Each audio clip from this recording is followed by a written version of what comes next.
तो खराब नहीं होगा ना भाई, देखते हैं, ये तो वहाँ जाके ही पता चलेगा। भाई वैसे ही पीनट बटर जितना इंसानों को पसंद है ना, उतना गायों को भी पसंद है। ओए नहीं, मैं शेयर नहीं करता अपने साथ, नहीं शेयर नहीं करना मैं। पीनट बटर भले ही शेयर किया हो या ना हो, यहाँ आप चूहों के बीच आशीर्वाद लेने तो मैं पहुँच गया था और इस हवा में ही एक नई कहानी की महक थी। भाई पीछे हमारे सैनिक तो जूते निकाल रहे हैं, मुझे बड़ा डर लग रहा है जूते यहाँ पे निकालने के लिए। मतलब मंदिरों के बाहर से ही कुछ जूते चुरा लिए जाते हैं ना, इनके साइड में ही उतारता हूँ, ये अच्छा रहेगा। कोई छुट्टी का दिन भी नहीं था, पर फिर भी लाइन इतनी लंबी कि समझ आ रहा था राजस्थान के लोगों के लिए ये कितना माने जाने वाला मंदिर है। दरवाज़ों पे भी चूहों का पूरा वो है। भाई इस वक्त लाइन में हो यहाँ पे, और साइड में देखो नज़ारा, मतलब चूहे इतने सारे हैं अंदर। तो पूरे टोटल में करीब 25,000 चूहे हैं यहाँ। जय। बस एक झलक पाने इतनी लंबी लाइन में लोग दर्शन का इंतजार में थे, और उसी बीच अब इन 25,000 चूहों के कई सारे सदस्य मुझे अब आसपास दिखने लगे थे।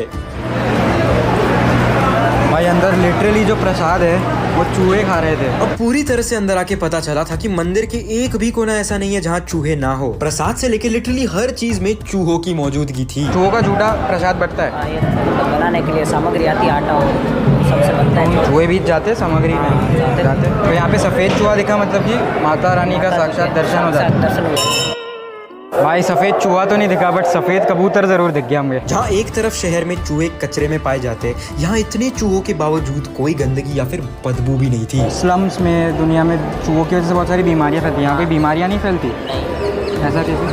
सही, माता जी की कृपा है। आप लोगों के घर पे चूहे आते हैं तो आप भगाते हो या क्या करते हो? घर पर चूहे आते ही नहीं है, आते हैं तो क्यों भगाते हैं, तो ये इनको विरोध मानते हैं। आप यहाँ पे कितने सालों से? मैं जन्म से यही पर। जन्म से यहीं पे हो। और भाई शाम होते होते तो पीछे भीड़ बढ़ती जा रही है, पता नहीं कितने कोनों से, देश के कहाँ से लोग आए रखे हैं। अंदर तक पूरी लाइन चालू है। भाई छत पे भी अभी तक थोड़े थोड़े चूहे दिख रहे हैं, और अब उन्हीं चूहों के बीच के अनाज का प्रसाद खा के देखूंगा।